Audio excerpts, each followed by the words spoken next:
Bonsoir à tous et ravi de vous retrouver de plus en plus nombreux, oui, derrière le petit écran à 7 heures précisément. C'est un plaisir de vous avoir. N'oubliez pas, aujourd'hui c'est un autre parcours de musique que nous allons visiter et c'est tant mieux. Il y aura l'invité, les classements, naturellement les musiques top au Cameroun, en Afrique et dans le reste du monde. On n'oublie pas notre back hit et surtout notre Félix de la semaine. A tout de suite. Ce soir, nous allons revisiter, rappelez-vous, ce Canal Hit spécial bassiste camerounais. Oui, quelques-uns d'entre eux, car ils sont nombreux à travers le monde, étaient à Douala il y a quelques mois. Nous avons passé de bons moments avec certains d'entre eux et nous avons voulu partager ce moment avec vous. C'est parti.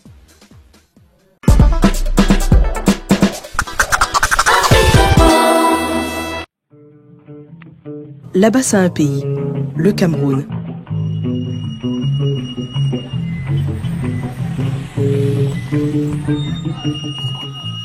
Au fil des années, le monde se fit à cette idée devenue une réalité. Une descendance impressionnante de bassistes camerounais a marqué et marque encore le monde. C'est exceptionnel. Les plus jeunes ne vous parleront que d'Etienne Bappé, de Richard Bona. Alors que tout commence bien loin, les plus âgés diront Vicky et Dimo, à la rigueur Aladi Touré, et des générations plus lointaines parleront de Jean Dikoto Mandengue, l'homme qui changera le cours de la basse camerounaise.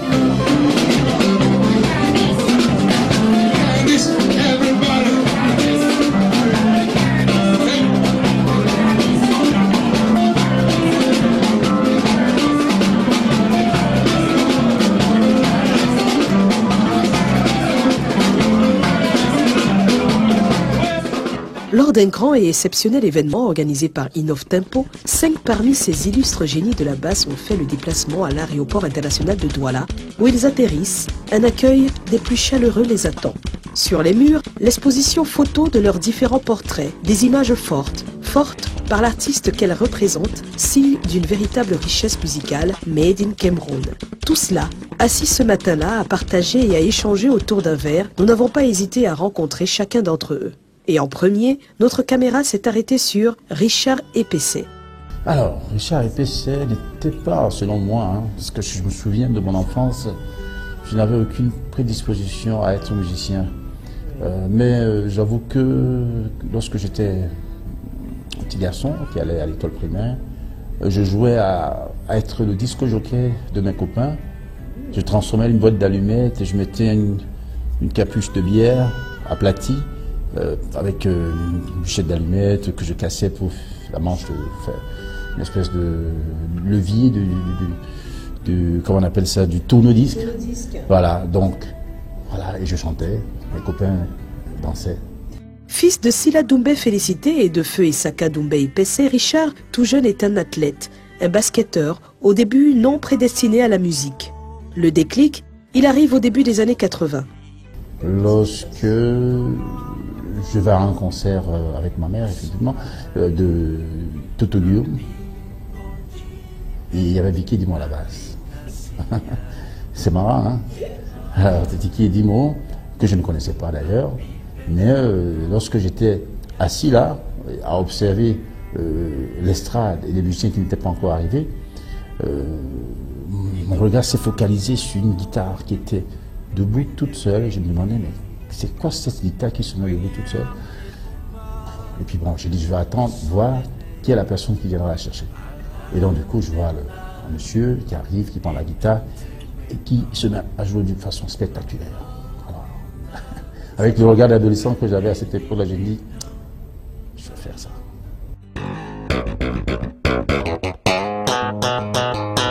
Puisqu'on en parle, Vicky et Dimo a été le déclic pour Richard Epessé. Alors qu'est-ce que ça fait de le savoir, Vicky?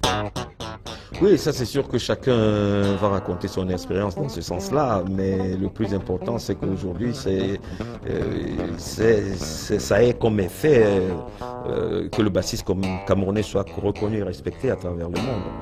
Parce que je vais donner un exemple très très simple, j'ai été il y a 3 ou 4 ans au festival de jazz de Tabarka en Tunisie, où j'ai rencontré Stanley Clark et avec qui on a discuté pas mal. Dès que je lui ai dit que j'étais camerounais, il me fait « tu es bassiste ».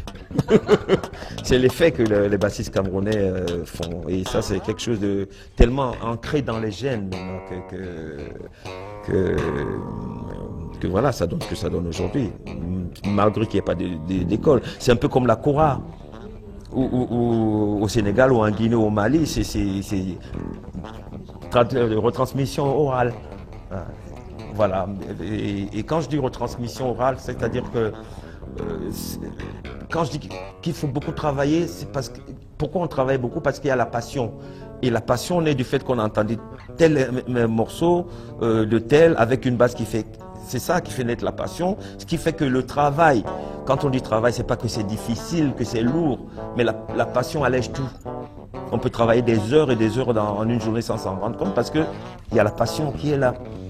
Et c'est ça que les Camerounais ont su saisir, à mon point de vue.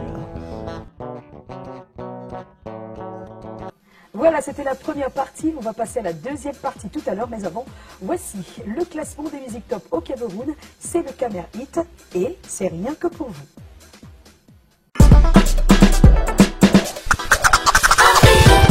La liste de vos musiques top sur la page Facebook de Canal Hit. Et c'est tant mieux parce que vous êtes de plus en plus nombreux à envoyer vos meilleurs. Mais essayez de faire des classements des 10 meilleurs, s'il vous plaît. C'est très important car à la clé, vous pourrez gagner des casquettes ou des polos Canal Hit. À l'instant, je vais vous proposer d'aller à la suite de notre Meet-It. Vous savez que nos invités sont les quelques bassistes camerounais qui étaient à Douala il y a quelques mois. C'est parti pour la deuxième partie.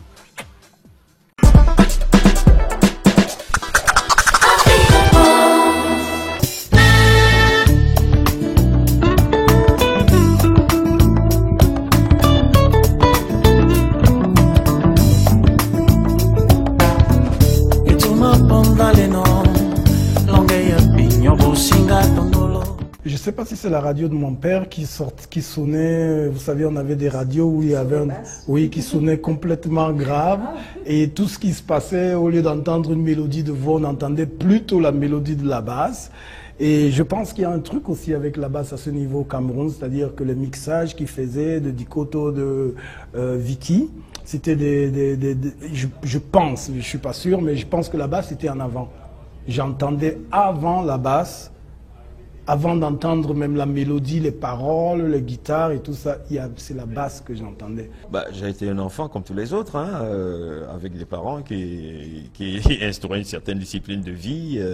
Il fallait aller à l'église tous les dimanches, aller au catéchisme, sinon il fallait prendre ses responsabilités.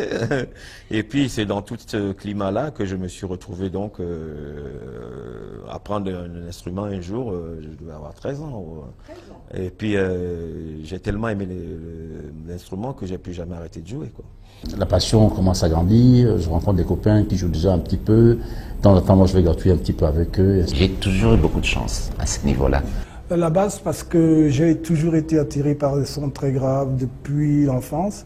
Et je chantais des trucs très graves aussi. Mais surtout parce que j'ai admiré, j'ai beaucoup écouté, j'ai beaucoup entendu, suivi les grands frères. Parce que c'est là où le truc, ça se passe. C'est toujours compliqué, surtout à l'époque, être musicien, c'était un peu un aveu d'échec scolaire. Donc c'était très très compliqué. Il n'y avait pas de structure professionnelle et pour les parents, ça menait nulle part. Et donc j'ai travaillé au quartier et puis un beau jour, on vient me chercher pour être le mercenaire, parce qu'à l'époque on appelait ça comme ça, le mercenaire du CS de Bola-Doumbé. Alors j'étais pas là-bas, mais ils sont venus me chercher et c'est comme ça que je fais ma première scène de concert scolaire. Et ça se passait au foyer de la jeunesse. Je pense que c'est quelque part ici. Voilà. Et donc toute première scène de concert scolaire et puis le reste a suivi, quoi. Je décidais, après l'université à un moment, je me suis dit bon, il faut que... J'ai décidé d'être musicien. Je savais que comme musicien, je ne pouvais pas m'en sortir au Cameroun. Et là-dessus, donc, j'ai eu la chance, à Chantilly et tout ça. Mais même à ce niveau, à un moment donné, je n'en pouvais plus parce que je me suis dit, même à ce niveau-là, il faudrait que j'aille plus loin. Plus loin. Donc j'ai décidé, je suis parti du Cameroun, j'avais 14 ans. Éprouvé l'envie d'aller poursuivre mes études en France. Et donc je suis parti à une période... Mais la musique avait pris le dessus. Voilà, et donc j'étais en plein dedans, mais seulement la passion faisait que de temps en temps je prenais l'instrument, j'allais faire des bœufs à gauche à droite avec des copains. C'est dans ce contexte-là que je tombe sur Francis Bébé, à travers lequel j'entends ma basse enregistrée pour la première fois, à travers un titre à lui qui s'appelle Catching Up. Et quand il a écouté, il m'a dit quelque chose qui m'a vraiment interpellé et qui m'a amené à commencer à croire en moi vraiment. Et donc c'est pareil, puis ça allait, puis les noms devenaient gros et finalement je me suis dit bon ben je crois que c'est ça que je devrais faire et puis voilà, et je pense pas avoir eu tort.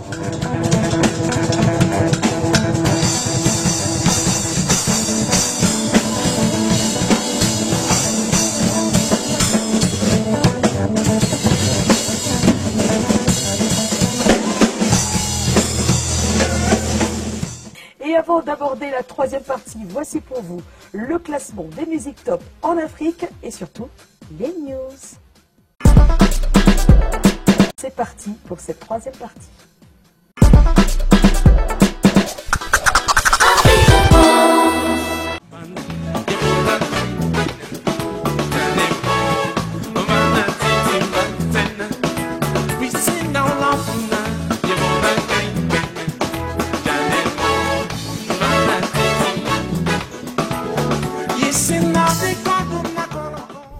Alors, la basse joue deux rôles. Le premier, c'est la rythmique. D'abord, le premier rôle de la basse, c'est de soutenir la rythmique et soutenir l'harmonie, en grosso modo. Mais avec l'évolution de la musique, la basse a pris une place, une très grande place. La basse est devenue harmonique, pardon. Elle a pris la place du solo aussi, quelque part.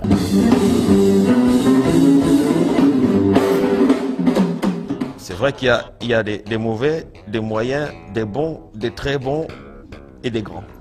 Ça n'existe pas que dans la basse. Ça existe dans tout aspect. Un bon bassiste, déjà, il faut être disponible. Tout dépend de ce qu'on veut faire avec la basse, en fait. Si on veut faire une carrière solo ou si on veut faire une carrière d'accompagnateur. Alors, si c'est une carrière d'accompagnateur, comme c'est souvent le cas, il faut être très disponible dans sa tête. Parce que la personne qui vous demande d'exécuter à la basse son œuvre, il faut arriver à peu près à être dans son état d'esprit. Et donc ça passe d'une personne à l'autre, d'une personnalité à l'autre, d'un style à l'autre. Donc il faut être assez ouvert pour pouvoir s'intégrer dans la composition de cette personne. C'est là qu'on commence à considérer que vous êtes bon. Tout est basé sur le travail. On fait sa place sur le travail. Maintenant, l'intelligence que vous avez à avoir une couleur personnelle, ça c'est autre chose. C'est l'influence que vous avez, ce que vous écoutez, comment est-ce que vous mettez les choses ensemble, l'assemblage des mélanges que vous avez étudiés, tout ça ensemble, c'est là où on fait sa place, son propre trou. Mais tout est basé sur le travail. Tout est basé sur le nombre d'heures que vous passez derrière cet instrument, c'est ça qui vous amène. Et on n'est jamais vraiment, on n'a jamais fini. On n'a jamais fini. Ouais.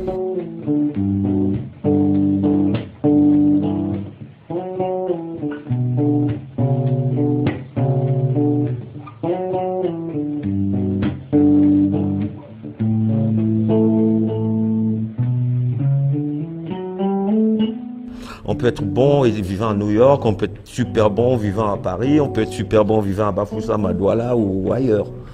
C'est juste que quand on est allé dans ces pays occidentaux, on a les structures qui font que dès qu'on a joué dans un... Par exemple, quand je pense au tube des Gibson Brothers, l'album Cuba, c'est un album qui s'est vendu à près de 15 millions d'exemplaires.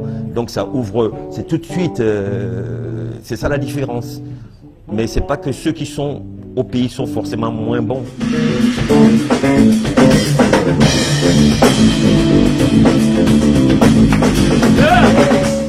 Mais surtout, les Camerounais, et je ne sais pas pourquoi, je me demande, on va dire que c'est Dieu qui a choisi ça, parce que c'est comme qui dirait quelqu'un, c'est comme la courage chez les Maliens, comme chez les Sénégalais, c'est le truc. En fait, ce qui est aussi que personnellement j'apprécie beaucoup chez les bassistes camerounais qui ont pu se faire un nom sur le plan mondial, c'est qu'ils reviennent toujours vers leurs sources. Ils chantent en leur langue, ils adaptent leur culture à tout le côté moderne, et ça c'est très appréciable. C'est vraiment un signe qu'on n'oublie pas d'où on vient, où qu'on ait été aujourd'hui, où qu'on soit aujourd'hui, on n'oublie pas d'où on vient. Malgré ce que les gens peuvent peut-être penser, parce qu'on ne vient pas souvent, ni on n'oubliera jamais d'où on vient, c'est pas possible. Non mais non. Et puis moi ce qui vraiment me stimule, c'est de voir à quel point les gens suivent, quoi. Et ça c'est sûr que sur ce plan-là, le Cameroun tient un bon morceau, quoi. Merci de m'avoir invité. Plaisir pour moi. Merci. Super, merci beaucoup. Merci aussi. Merci Joyce, c'était un plaisir partagé. Et voici pour vous le dernier classement. Oui, le classement dans le reste du monde. Quels sont les 10 meilleurs? À vous de regarder, de noter et de nous envoyer ça sur notre page Facebook Canal Hit. Et oui, nous lui avons dédié, rappelez-vous la semaine dernière, notre édition. Et aujourd'hui, on a décidé de vous présenter exclusivement les dernières images, oui, les dernières images de Joey Tondé. C'était dans un studio où il avait décidé de faire une reprise d'un de ses titres et il avait demandé à Alain Boulet d'être à ses côtés et d'apporter à lui sa touche. On va regarder ces images. Joey Tondé, les dernières images, c'est notre Back It de la semaine.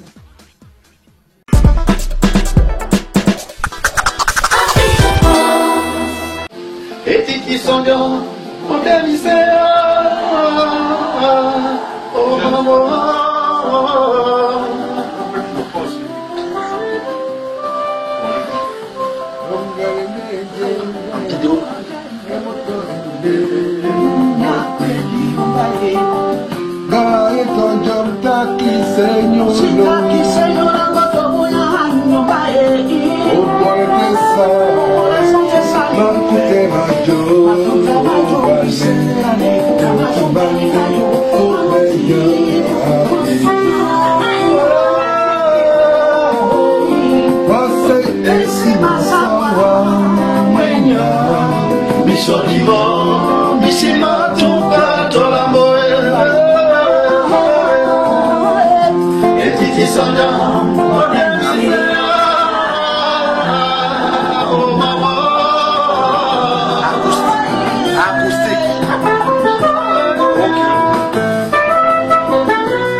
Many thanks, brother. Nice. Come on, take it on the picture.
Ça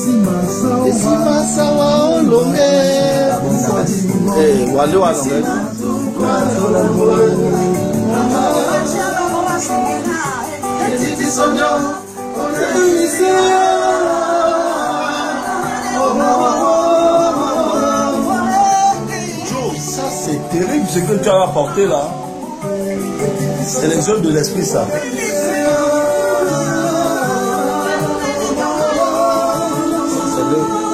Voilà. Oh, Mr. Alain Bouler, on the stage. Maestro. Yo, maestro. Jojo, the king of love. Les artistes de la diaspora se réunissent aussi, vous l'avez entendu dans les news de cette semaine, se réunissent pour apporter un dernier hommage à cet artiste qui le mérite. Nous allons maintenant retrouver le funit de la semaine. Alors, quel artiste allons-nous voir avant, puis après? À tout à l'heure.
On va se retrouver la semaine prochaine avec la même équipe, le même plaisir.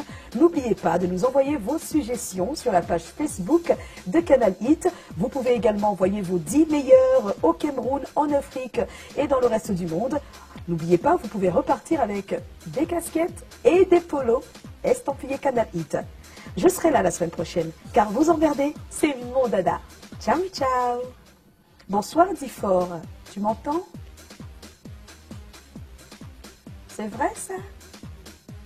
On y va? Bonsoir à tous, c'est bien... On reprend. C'est bon? C'est terminé, on va se retrouver la semaine prochaine avec la même équipe, le même plaisir. N'oubliez pas, on nous voit... Je reprends.